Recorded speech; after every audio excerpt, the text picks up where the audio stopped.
Hello, I am Julie Rowine, the president of the League of Women Voters of Concord Carlisle. On behalf of our league, I would like to welcome you to this virtual forum for candidates in Carlisle. These candidates will appear on the ballot for local Carlisle election on June 30th. Our forum today is focused on the non-incumbent candidates for townwide office in Carlisle. These seats are not contested, but we wanted to provide an opportunity for Carlisle residents to learn about those who will serve them on important town boards. This program was organized by League of Women Voters of Concord Carlisle member and Carlisle resident Lana Zamaro. Our recording engineer and Zoom technician is League member Peggy Wargelin, and the time will be kept by Barney Arnold, a member of the Concord Board of Selectmen. Our moderator today is Joanne Barry. She is a member of the League of Women Voters of Acton area and on the board of the League of Women Voters of Massachusetts. Since our founding in 1920, the League of Women Voters has worked to foster civic engagement and to enhance access to voting. The League is a nonpartisan organization and does not support or oppose any candidate or political party. I will now turn the meeting over to Joanne Barry. Joanne? Good morning, and thank you for joining us today for the Candidates Forum being recorded on Friday, June 19th. The election is actually June 30th, so anything that happens between now and then will not be addressed in this forum. Our forum today will have 3 sections. First, 2 candidates for 2 open slots on the planning board, 1 candidate for 1 slot on the Board of Health, and 1 candidate who is a non-incumbent for the Board of Selectmen who is running uncontested. Each candidate will have a 1-minute opening statement, followed by a series of questions, which will also have a 1-minute response time, and then finally a 1-minute closing. I think that is it.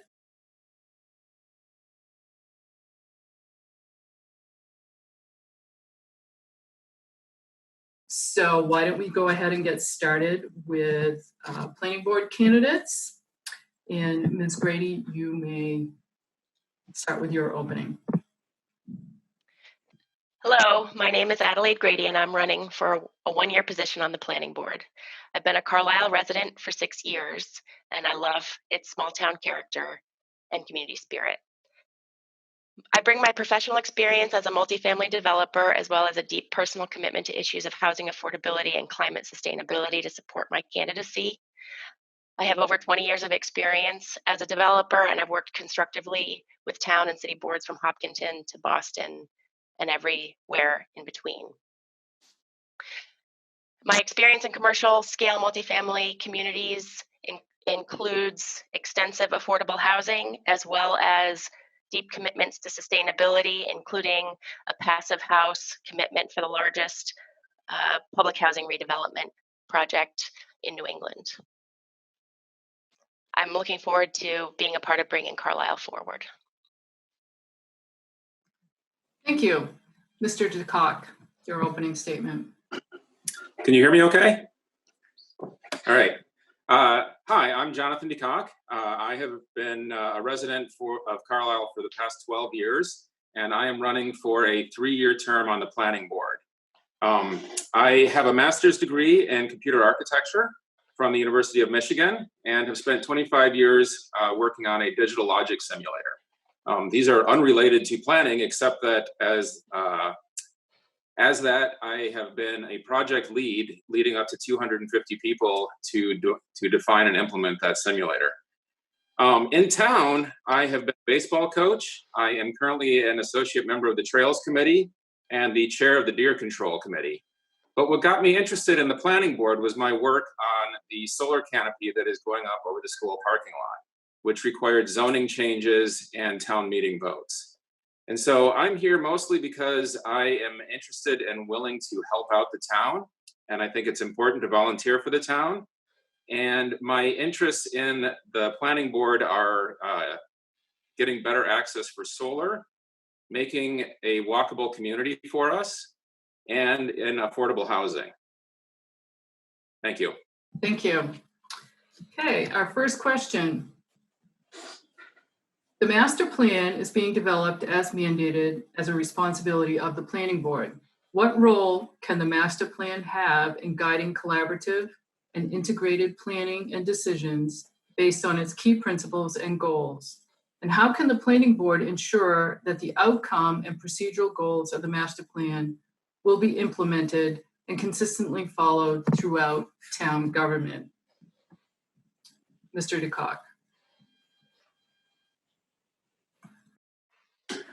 So I think the master plan is a great opportunity for the town. The previous master plan that came out had in it a recommendation for saving open space. And that was some 50 years ago. And since then, Carlisle has done a fabulous job of actually saving open space. And so I think there's a real opportunity for us to define our way forward using the master plan. I think one of the most difficult challenges that we're facing with the master plan is effective community input. And by that, I mean, we've reached a percent of the community, but we still haven't heard from a lot. And so especially with the COVID-19 situation, it's been very difficult to reach the community, but we need to get more community engagement. I think the process that we're going through is going to work and eventually do that, but it's going to take some time. Implementation is an interesting thing. I think it becomes, a requirement for the planning board to come up with a set of guidelines for each board to use, or those boards need to come up with their guidelines in order to determine what to do to follow the recommendations. Time. Thank you. Ms. Grady.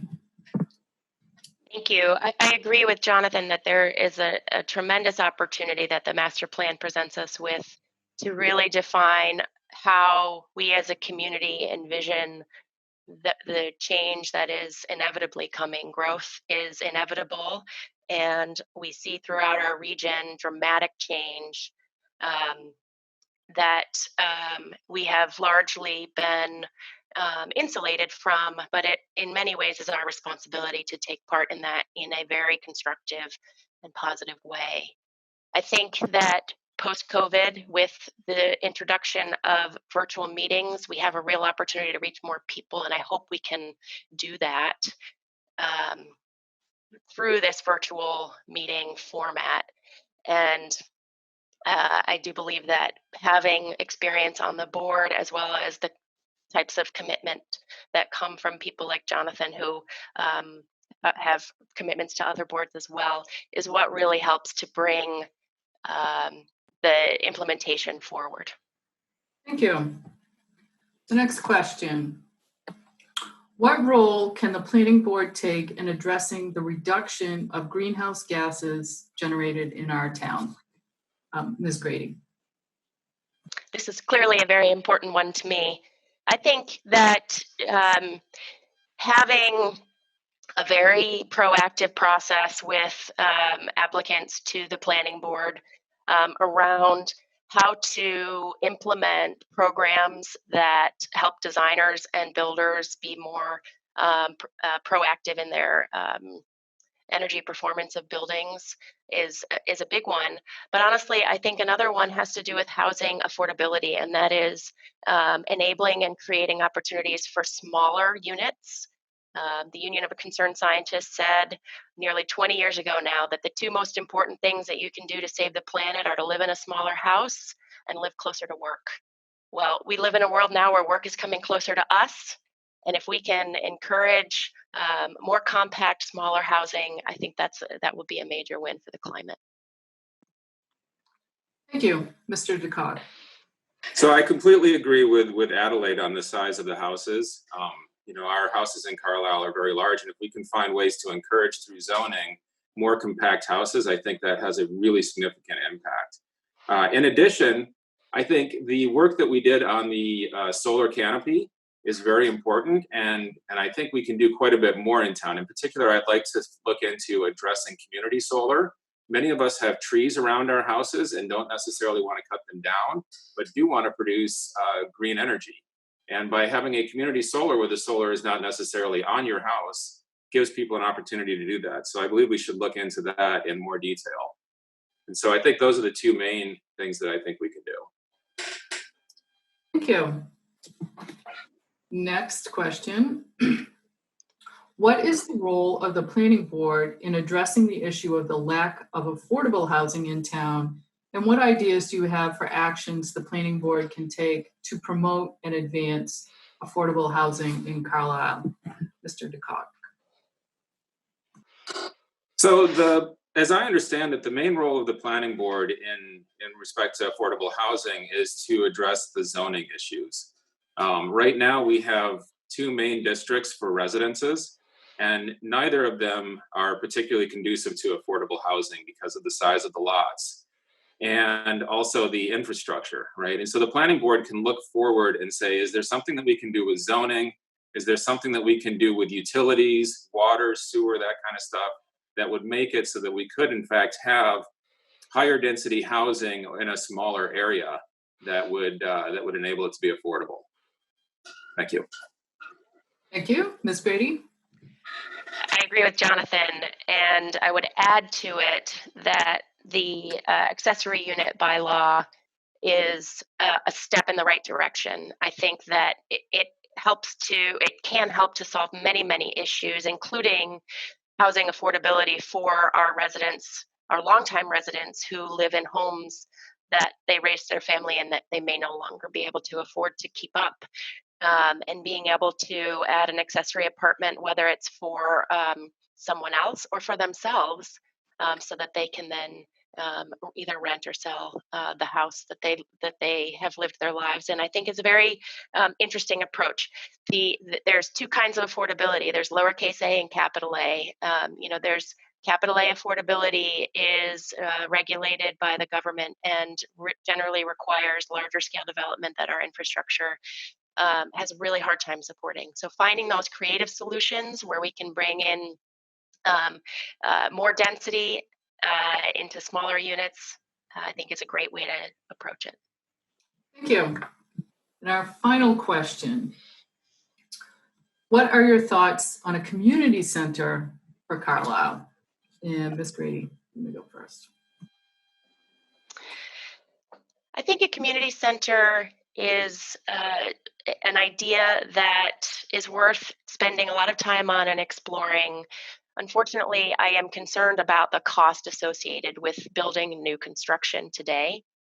There are materials and labor and other types of costs that could be very prohibitive. And I think it's worth exploring alternative ways of creating community spaces within the spaces we already have throughout the town. It's not to say I'm against developing a community center. I think we just need to be very deliberate about it and think very clearly about whether or not new expensive space is really what we need, or whether or not there are community-based ways that we can leverage existing spaces throughout the town. Thank you, Mr. DeCock.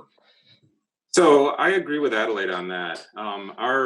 The community center, I think one of the most important things we need to think about is where is it going to be located, right? And is that location going to be conducive to the kinds of things that we want it to be used for?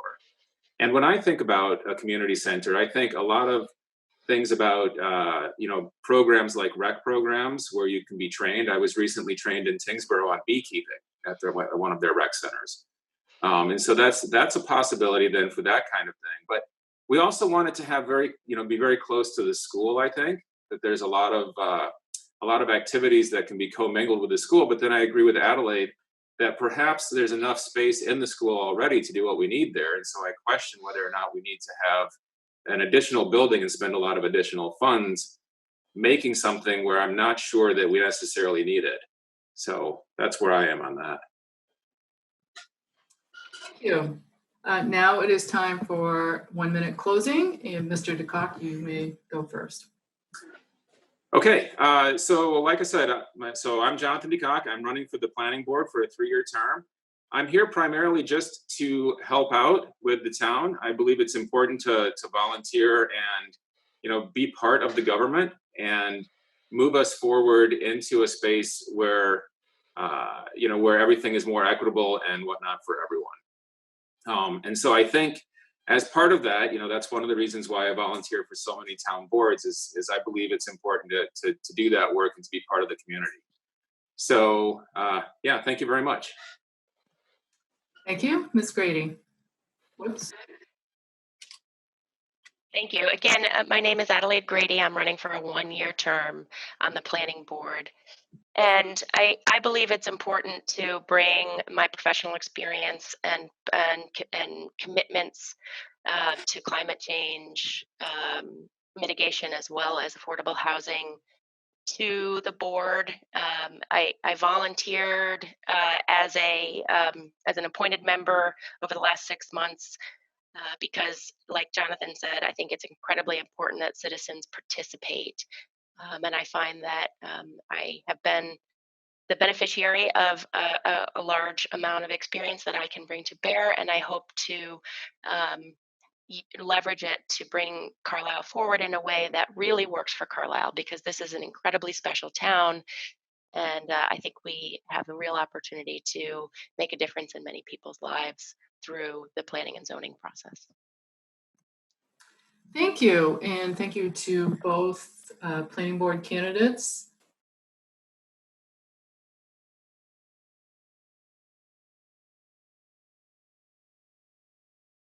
All right, moving onward, we now have Mr. Sproul for a candidate for Board of Health. So you may go ahead with your 1-minute opening.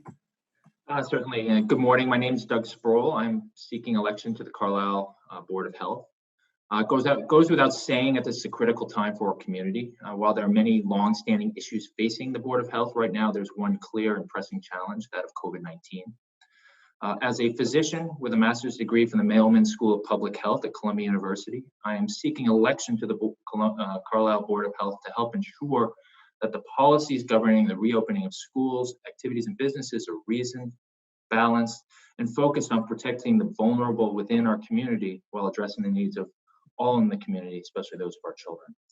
Specifically regarding COVID, we must have a proactive long-term strategy that prioritizes resources to support and protect elderly and other members of our community most at risk from COVID-19 as we prepare for a second wave in the fall. At the same time, we must ensure that as our schools, daycares, and youth activities resume in the fall, they do so safely and within guidelines, but recognizing that the ongoing isolation and disruption of life of the youngest members of our community carry significant long-term health risks of their own. My thanks for your invitation to participate in this forum and for your consideration and vote on June 30th. Okay, thank you. So we have a series of questions, all with a 1-minute response. I don't know if they lend themselves to a 1-minute response, but we'll see. I will do my best. First question. In addition to guidance from the Board of Health regarding our behavior in the community as we grapple with COVID-19, what other important functions come under the umbrella of the Board of Health? Specific to COVID-19 or beyond? I believe that means beyond COVID-19. So, obviously, there's a lot of specific tasks at hand regarding the COVID-19 pandemic. The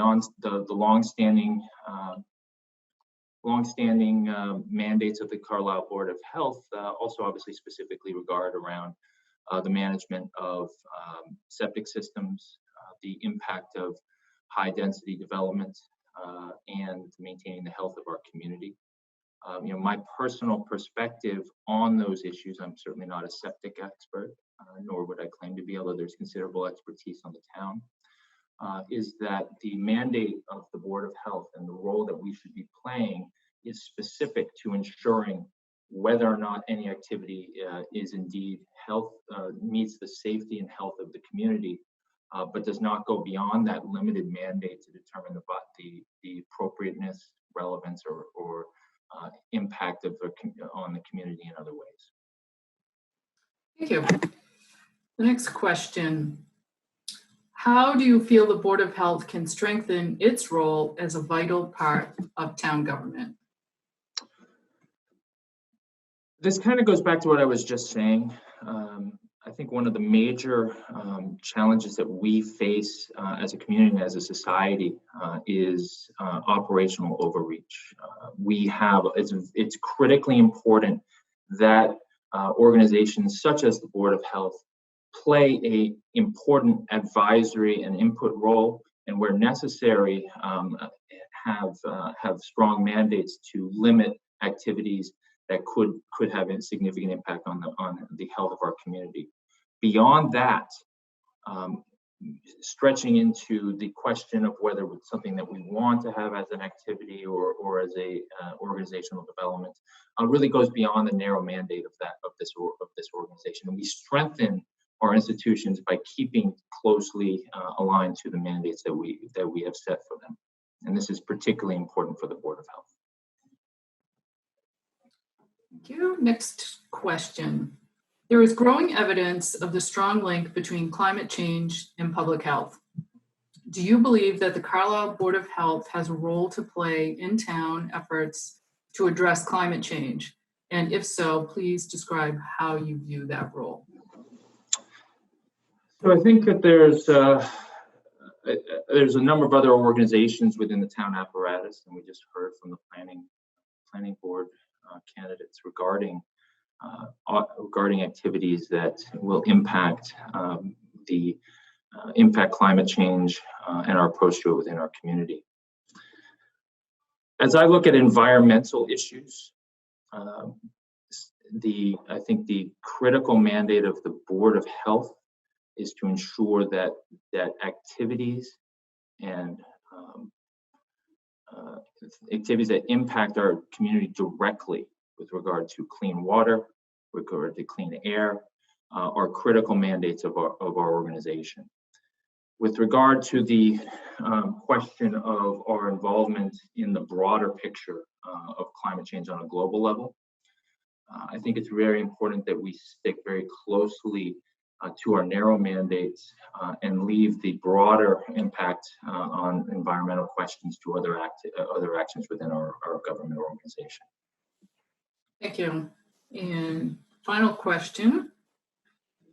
When and how to return to school safely is an open question and concern for parents, staff, and the community at large.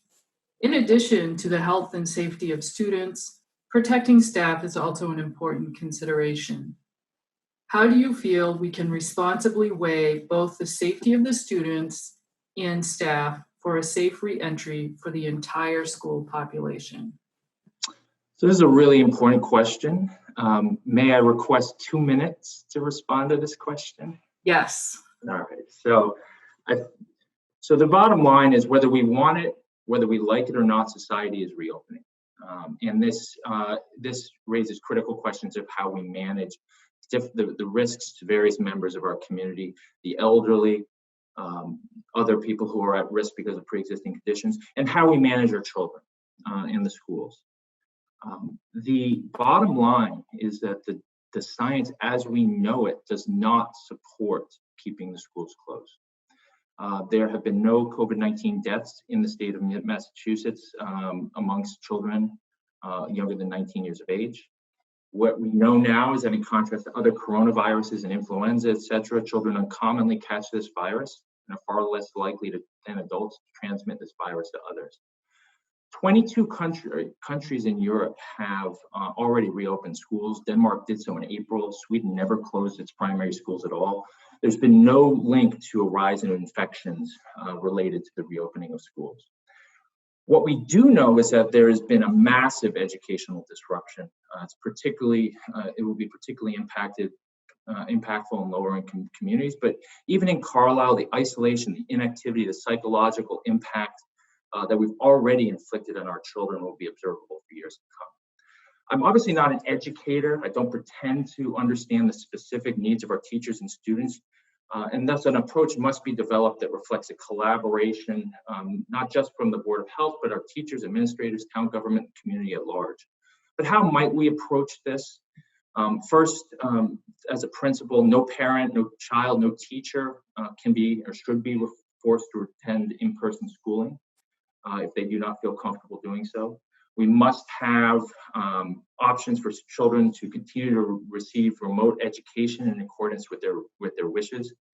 Schools should operate based on the concept of a relatively strict and cumbersome surveillance approach before entering the school, at the same time having as light of as touch as possible within the school confines.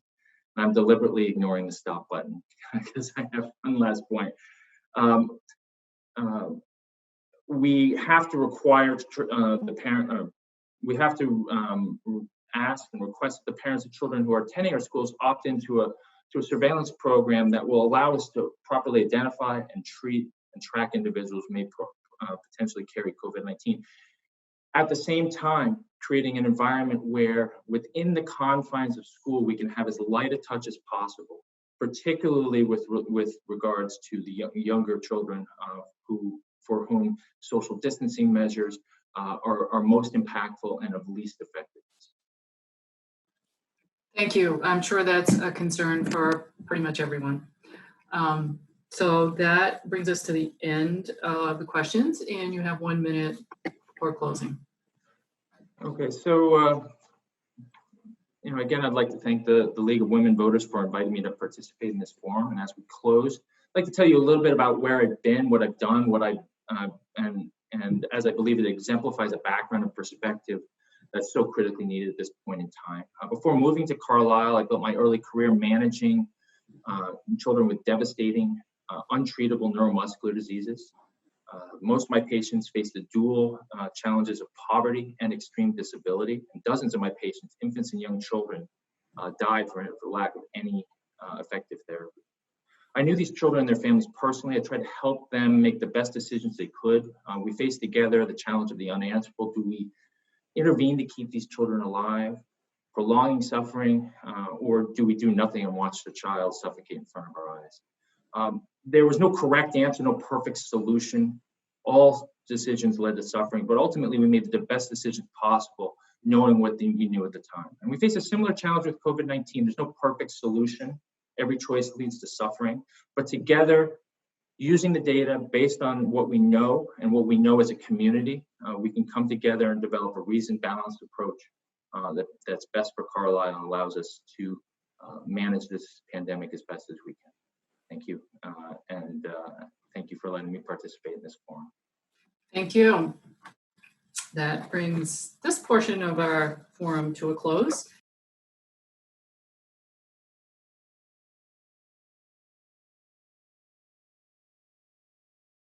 And finally, we have one candidate for Board of Selectmen.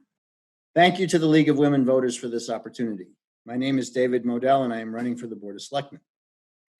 My wife and I moved to Carlisle in 2004. We had no kids at that time, but loved running our dog in Great Brook. That's about all we knew about Carlisle. I got involved in town government through the Finance Committee.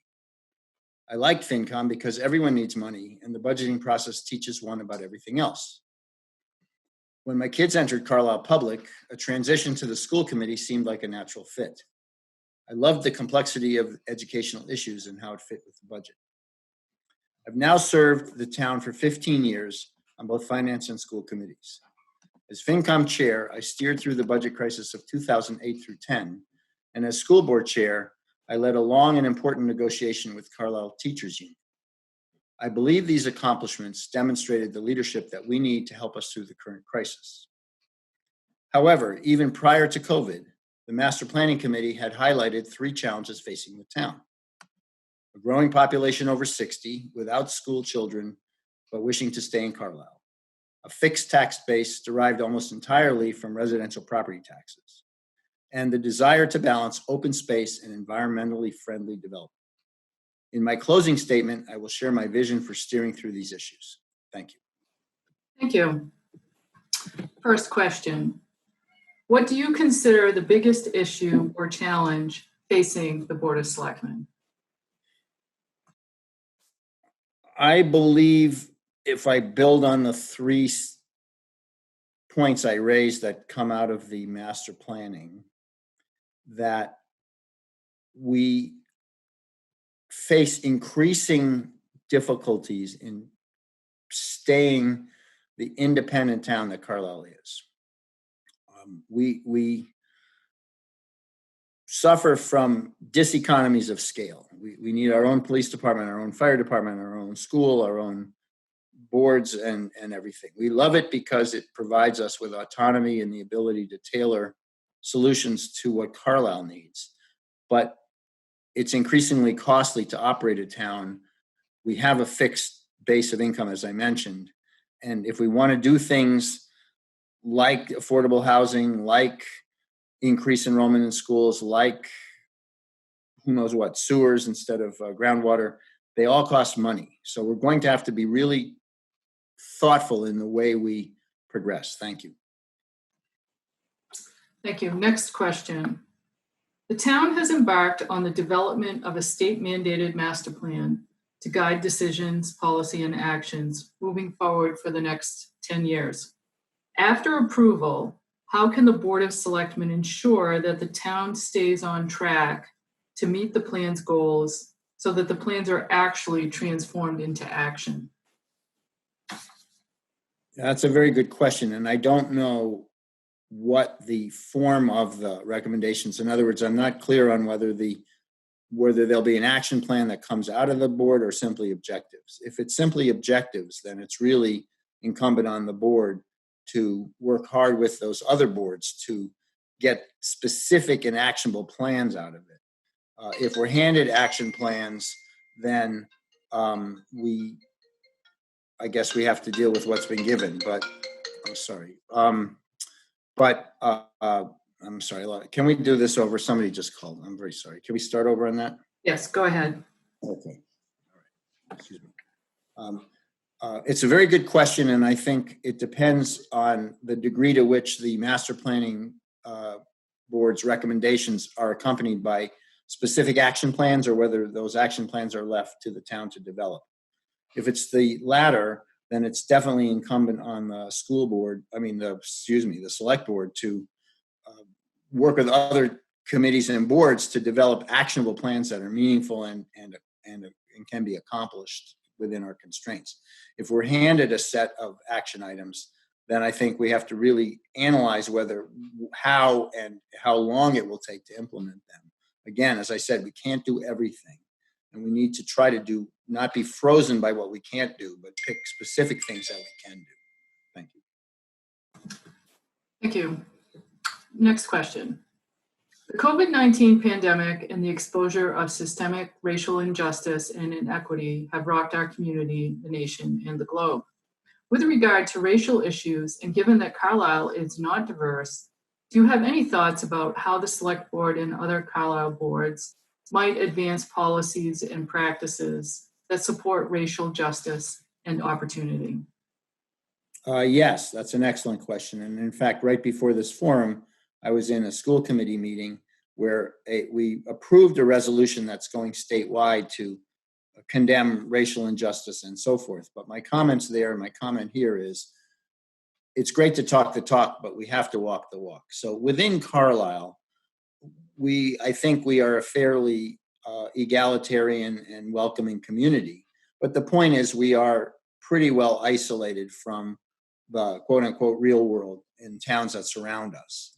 And so what we really need to do is we certainly have to uphold the spirit of welcoming and equality within our town borders. But we especially, I think, have to think of ways to reach out to communities that surround us and do meaningful things, whether that's sister community stuff, volunteer work, exposing our children to a greater world of diversity out there so that they grow up with an understanding that the world is not equal and you have to take care of those less fortunate. Thank you. Thank you. Next, recent scientific reports urge significant action to mitigate and plan for the impacts of climate change, impacts we are already experiencing and that are occurring faster than earlier projections. Key tenets of the master plan include coordination and communication between all town committees and residents, and that planning and the decision-making process are consistently viewed through the lens of sustainability and climate change impacts. What actions do you see Carlisle taking to do its part in addressing the existential threat of the climate crisis And what is the role of the select board in this area? Yeah, that's probably one of the biggest challenges, because although that's another walk the walk kind of thing. We like to talk about sustainability, and we are a sort of a green and balanced community, but we do have our big houses. People drive big SUVs. We see it all around us. I'm also disturbed by the abysmally low recycling rate that I see at not abysmally low, but the low recycling rate I see in the transfer station. So I struggle with that one quite a great deal. I like what Jonathan said about encouraging more sustainable energy methods. And maybe as a town, we have to put some more resources and public opinion behind that. I don't really see behavioral change. I don't see the board driving behavioral change with regard to smaller houses or smaller cars. I think people have to reach that sort of on their own. But certainly there are things we can do. And affordable housing, no time to talk about that, but I think that is one of the directions. Thank you. Okay, and the final question. What are your thoughts on a community center for Carlisle? Well, I love the idea, but we don't have the money, and we haven't found a location that meets all the needs. I think when we've looked at location, we have to consider, are young children going to use it, and how are they going to get there, and are they going to get there after school, and if seniors are going to use it, when are they going to use it? So we really don't have clarity on the logistics of it, for first of all, and then second of all, it's an expense, and one has to say, okay, what is the priority? If we look at the other infrastructural needs of the town, public safety center is what comes to mind most immediately, and other buildings that are kind of falling down. We have to really decide, is that a community priority that muscles out other priorities? So I look forward to that. I think that's going to be a key discussion over the next few years. But I don't yet have an opinion on its priority. Thank you. Okay, thank you. That brings us to the end of the questions, and now you may have your closing statement. Okay, well, thank you again for the opportunity to discuss the issues. There will be many challenges in the post-COVID economy, both financial and cultural, that will call for shared understanding and sacrifice. Carlisle has always demonstrated that we are stronger if we work together on issues critical to our town's survival than if we act apart. It is the role of the Select Board to bring all the parties together and make decisions that enable Carlisle to remain an example of the best of small town New England: strength of character, comedy of community, and financial discipline. I want to be part of that leadership, and I believe my years of service and commitment to the town give me the experience, judgment, and relationships needed to help us steer past near-term crises and continue to provide our citizens with the three pillars that brought most of us to this city in the woods: community, education, and the environment. Thank you for your support. Thank you. And thank you to all the candidates for participating in this forum. I just want to remind you that Election Day is June 30th. The polls will be open from 11 a.m. to 7 p.m., which is different than the usual. But voters are encouraged to vote by mail. You can get more information from the town website or emailing the town clerk at townclerk@carlislema.gov. So be sure you vote either way. Thank you.